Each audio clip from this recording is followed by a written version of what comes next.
চ্যাম্পিয়নরা আলাদা ওয়েদারে জন্মায় না, তারা আলাদা ডিসিশন নেয়। যেদিন বাকিরা বিশ্রাম নেয়, বৃষ্টি তোমার ছুটি না, বৃষ্টি তোমার সিক্রেট ট্রেনিং ডে। হেই, তোমাকেই বলছি, বৃষ্টি নামলেই তুমি কি ফোন হাতে নিয়ে শুয়ে পড়ো? বলো না। আমি জানি, ঠিক সেই মুহূর্তে তোমার কম্পিটিটর মাঠে না পারলেও ঘরে ঠিকই কাজ করছে।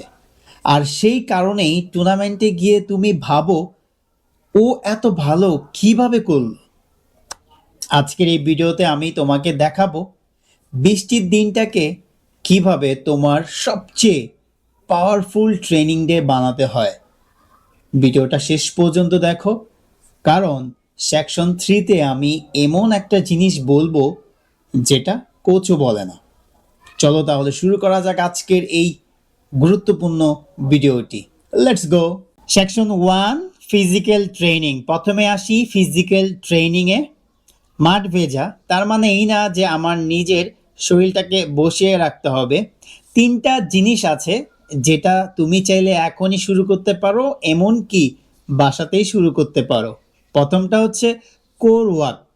আমাদের ক্রিকেটের পাওয়ার আসে পায়ের থেকে, কিন্তু পাওয়ার ট্রান্সফার হয় কোরের মাধ্যমে। কোর যদি উইক থাকে তাহলে তোমার যতই পারফেক্ট টেকনিক থাকুক কাজে আসবে না। কোর অনেক গুরুত্বপূর্ণ একটা পার্ট আমাদের ক্রিকেটারদের জন্য এবং সকল স্পোর্টসম্যানদের জন্য। কোরের কিছু কাজ করতে পারো, সর্বোচ্চ 15 মিনিটের একটা সেশন করতে পারো, প্লাঙ্ক করতে পারো, রাশিয়ান টুইস্ট করতে পারো, ডেড বাগ করতে পারো। এরকম আরও অনেক ধরনের কাজ আছে কোরের উপর। চাইলে কিন্তু অবশ্যই করতে পারো 15 মিনিট 12 মিনিটের একটা সেশন করে।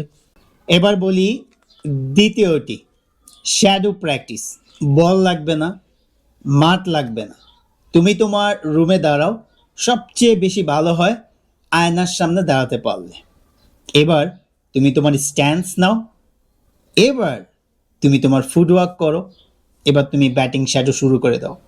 ডিফেন্স, ড্রাইভ, কাট শট, পুল, ব্যাকফুট পাঞ্চ সব কিছু করতে পারো।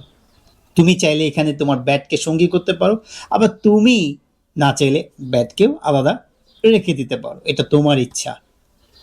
বিরাট কোহলি এখনও প্রতিদিন এই শ্যাডো প্র্যাকটিস করে। আমরা হয়তো বা অনেকেই মনে করি শ্যাডো প্র্যাকটিসটা হয়তো বা বিগিনারদের জন্য, কিন্তু না। শ্যাডো প্র্যাকটিস হচ্ছে বিগিনারদের জন্য যেমন গুরুত্বপূর্ণ, তুমি যতদিন ক্রিকেট খেলবে ঠিক ততদিনই এই শ্যাডো প্র্যাকটিসটা গুরুত্বপূর্ণ, যদি তুমি ভালো ব্যাটসম্যান হতে চাও, যদি তুমি ক্রিকেটে ভালো কিছু করতে চাও। তৃতীয়টা, resist band. Shoulder, wrist, hip, এই 3টা জয়েন্ট সবচেয়ে বেশি চাপ নেয় হচ্ছে ক্রিকেটে। আপনি যদি প্রতিদিন 10 মিনিট করে রেসিস্ট ব্যান্ড নিয়ে কাজ করেন, আপনার পারফরমেন্সটা যেমন ভালো হবে, সেই সাথে আপনার ইনজুরি যে একটা প্রবণতা আছে সেটা কেটে যাবে। রেসিস্ট ব্যান্ড দিয়ে কাজ করা আমাদের জন্য খুবই ভালো, তবে আমরা করি না। আজকে থেকে আমরা চেষ্টা করব রেসিস্ট ব্যান্ড দিয়ে কাজ করার। আর এই যে আমি 3টা বললাম, কোর ওয়ার্ক, তারপরে হচ্ছে আপনার শ্যাডো প্র্যাকটিস, তারপরে হচ্ছে রেসিস্ট্যান্ট ব্যান্ড, এই 3টা যদি আমরা 30 মিনিট করতে পারি, 30 মিনিট অনেক। আপনি হয়তো বা 1 দিন 2 দিন 3 দিন 4 দিন 5 দিন 6 দিন 7 দিন যখন করবেন, নিজেই পরিবর্তনটা দেখতে পারবেন যে আসলে কি পরিবর্তন হচ্ছে, কি ইমপ্রুভ হচ্ছে। এই ইমপ্রুভটা অ্যাটলিস্ট টেস্ট করার জন্য হলেও দ্রুত শুরু করা উচিত আমাদের। আরেকটা কথা বলতে ভুলে গিয়েছি, বৃষ্টি থাকুক বা না থাকুক, core work, shadow practice, resistant band must do it. Section 2, mental training. এবার আসি সেই জায়গায় যেটা নিয়ে কেউ কথা বলতে চায় না, মেন্টাল প্রিপারেশন। আমরা সবাই ফিজিক্যাল ফিটনেস বুঝি, কিন্তু 90% একাডেমির প্লেয়াররা মেন্টাল ট্রেনিং নিয়ে সিরিয়াস না, আর সেই 90% প্রেশারে গিয়ে ভেঙে পড়ে। মেন্টাল ট্রেনিংয়ের প্রথম কাজ ভিজুয়ালাইজেশন।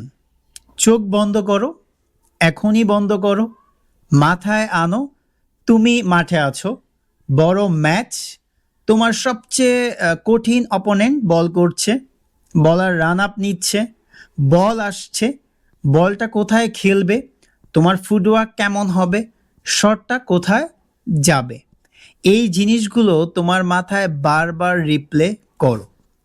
সায়েন্স বলেছে মেন্টাল প্র্যাকটিসের সময় আমাদের ব্রেনে সেম নিউরাল পাথওয়েজ অ্যাক্টিভেট হয়, যেটা কিনা আমরা অ্যাকচুয়াল ফিজিক্যাল প্র্যাকটিসের সময় হয়। তার মানে আমি চোখ বন্ধ করে প্র্যাকটিস করছি, কিন্তু আমার ব্রেন সেটা রিয়েলভাবে গণনা করছে। তাহলে এই ভিজুয়ালাইজেশনটা কত গুরুত্বপূর্ণ, কত কার্যকরী, এবার কি বুঝতে পেরেছ? Don't miss it, must do it. এই ভিজুয়ালাইজেশন যদি তুমি তোমার মেন্টাল ট্রেনিংকে আরও ভালো করতে চাও, মেন্টাল হেলথটাকে আরও ভালো করতে চাও, তাহলে অবশ্যই তোমাকে এই ভিজুয়ালাইজেশনের মধ্য দিয়ে তোমার মেন্টাল ট্রেনিং করতে হবে। আর দ্বিতীয় কাজ হচ্ছে ভিডিও অ্যানালাইজ করা। যদি তোমার কাছে তোমার পুরনো ম্যাচের অথবা পুরনো প্র্যাকটিস সেশনের ফুটেজ থেকে থাকে, তাহলে সেই ফুটেজগুলোকে চেক আউট করা যে আমি কোন বলটাতে প্রবলেম ফেস করেছি, কোন বলটা আমার ব্যাটে বলে কানেক্ট ঠিকঠাক মতো হচ্ছিল না, আমার বডি ল্যাঙ্গুয়েজটা আসলে কোথায় উইক ছিল, কোন বল কিভাবে খেলা উচিত ছিল, কোন বল আমি কিভাবে খেলেছি, আমার শক্তিশালী জোন কোনটা, কোন জোনের বলগুলোকে আমি বেশি ভালোভাবে হিট করতে পেরেছি, কোন জোনের বলগুলোকে আমি ঠিকঠাক মতো হিট করতে পারিনি। আমার মনে হয় এই সব প্রশ্নের উত্তর খোঁজার জন্য হয়তোবা এই বৃষ্টির দিন ভিডিও অ্যানালাইসিস এটা অনেক গুরুত্বপূর্ণ একটা পার্ট আমাদের ক্রিকেটারদের জন্য। একটা ক্রিকেটারের লাইফে ভিডিও অ্যানালাইজ করা প্রত্যেকটা ব্যাটসম্যান, প্রত্যেকটা বলারের উচিত। একটা ব্যাটসম্যান কোথায় খেলছে, কি বল খেলছে, কিভাবে খেলছে, একটা বলার কিভাবে বল করছে, তার রিদম ঠিক ছিল কিনা, তার পা ঠিকঠাক মতো টুইস্ট হয়েছে কিনা, তার গ্রিপটা ঠিক ছিল কিনা, সে যে জিনিসটা করতে চেয়েছে সেই জিনিসটা হয়েছে কিনা, এগুলো আসলে ভিডিও অ্যানালাইসিসের মধ্যে থেকে নিয়ে আসতে হবে। সেকশন নাম্বার 3, ভেজা পিচের বিশেষ প্রস্তুতি। এই সেকশনটার কথাই আমি বলেছিলাম, যেটার সম্পর্কে আসলে বেশিরভাগই কেউ কথা বলে না। বৃষ্টির পরে খেলা হলে পিচ অন্যরকম আচরণ করে, আর তুমি যদি এই অন্যরকম আচরণের জন্য আলাদা করে নিজেকে প্রিপেয়ার্ড না করো, তুমি সারপ্রাইজ হবে, আর এই সারপ্রাইজ কি করবে, তোমার উইকেট নেবে। আসলে ভেজা পিচে কি হয়, বলের সুইংটা বেশি হয়, তারপরে বলবো যে সিমের যে মুভমেন্ট থাকে বলের সেটা বেশি হয়, পেসটা কিছু কম হতে পারে, কিন্তু অপ্রত্যাশিত বাউন্সটা থাকবে। আউটফিল্ডের কথা যদি বলি, স্পেয়ারিয়ে হয়, সেই সাথে রানিং তারপরে ফিল্ডিং এই দুটি অনেক কঠিন হয়ে যায় ভেজা থাকলে আর কি। আসলে তুমি এর জন্য কি করবে, তুমি চাইলে ওয়েট বল হ্যান্ডলিং প্র্যাকটিস করতে পারো। একটা পুরনো বল নাও, পানিতে ভেজাও, তারপরে বলটাকে গ্রিপ করার চেষ্টা করো। তুমি ফিল করতে পারবা যে আলাদা গ্রিপ হচ্ছে, অন্য ধরনের একটা গ্রিপ। এটাকে বলে হচ্ছে ওয়েট বল হ্যান্ডলিং গ্রিপ বা ওয়েট বল হ্যান্ডলিং প্র্যাকটিস। এটা তুমি আলাদা করে করতে পারো, যার কারণে তুমি হয়তো বা এই যে বৃষ্টি হওয়ার পরবর্তীতে যদি কোনো সময় ম্যাচ হয়, তুমি তখন হয়তো বা এই ইমপ্রুভমেন্টটা বুঝতে পারবে। আর তুমি যদি বলার হও, ওয়েট বলে আসলে কিভাবে সিম মেনটেন করতে হয়, কিভাবে সিম ধরতে হবে, সেটা তুমি প্র্যাকটিস করতে পারো ওয়েট বলে। আর তুমি যদি ব্যাটসম্যান হও, ওয়েট বলে সাধারণত সুইংটা একটু লেটে হয়, তো তোমার ইনিশিয়ালি মুভমেন্টটা একটু ধীরে সুস্থ হতে হবে। এটা মাথায় গেঁথে রাখতে হবে যে ওয়েট বলে সুইংটা আসতে হবে। তো আমার যে ইনিশিয়াল মুভমেন্ট আছে সেই মুভমেন্টটা, মানে ফুটওয়ার্কের কথা বলতেছি, ধরো একটা তুমি ড্রাইভ করতে যাচ্ছ, তো ড্রাইভে স্বাভাবিক সুইংটা আসতে হবে, বলটা একটু আস্তে আসতে পারে, তো তোমাকে ফুটওয়ার্কটাও ওইটার উপর ডিপেন্ড করে করতে হবে। এটা অ্যাকচুয়ালি মাথায় রাখতে হবে, পিচ বুঝে আসলে ব্যাটিং করা। আর ফিল্ডিংয়ের জন্য বলবো, বরাবরই ফিল্ডিংটা একটু কঠিন, কেননা তুমি যদি স্লাইডিংয়ের ক্যাচগুলো নিতে চাও, তোমার ব্যালেন্সটা অনেক ইম্পর্ট্যান্ট। তুমি জানো ভেজা মাঠ, ব্যালেন্সটা তো অবশ্যই এখানে আরও কঠিন। সেই সাথে এখানে মেন্টাল একটা গেম আছে। তো মেন্টাল গেমটাকে ইমপ্রুভ করার জন্য তোমাকে অবশ্যই ভিজুয়ালাইজেশনে যেতে হবে। আসলে এই ধরনের প্রিপারেশন যে করে বা তুমি যদি করো তাহলে দেখতে পাবে বৃষ্টির পরবর্তী ম্যাচে, মানে বৃষ্টি হয়েছে তার পরবর্তী ম্যাচ খেলতেছো, তুমি তোমার নিজেকে অন্যরকম মানে আরেকজন বা অন্য টিমমেটদের থেকে নিজেকে কনফিডেন্ট ফিল করতে পারবে। সেকশন 4, পুরো দিনের রুটিন। এবার আমি তোমাকে কমপ্লিট একটা প্ল্যান দিব যে বৃষ্টির দিনে আসলে তুমি কিভাবে সারাদিন নিজেকে অ্যাক্টিভেট রাখতে পারো, মানে প্রোডাক্টিভিটি রাখতে পারো। আমি সময়টাও নির্ধারণ করে দিব। বৃষ্টির দিনে সকালে কোর ওয়ার্কআউট, সেই সাথে শ্যাডো প্র্যাকটিস রাখতে পারো 30 মিনিট। আর দুপুরবেলা তুমি তোমার ভিডিও অ্যানালাইজ করতে পারো, সেই সাথে ভিজুয়ালাইজেশন করতে পারো 20 মিনিট। বিকেলবেলা রেসিস্ট ব্যান্ড, তারপরে হচ্ছে ওয়েট বল হ্যান্ডেলিং প্র্যাকটিস করতে পারো, এটা 15 মিনিট করতে পারো। That's it. আর তারপরে তুমি রাতের খাবার, তারপরে ঠিকঠাক মতো ঘুম। আসলে রিকভারিটাও ট্রেনিংয়ের একটা অংশ।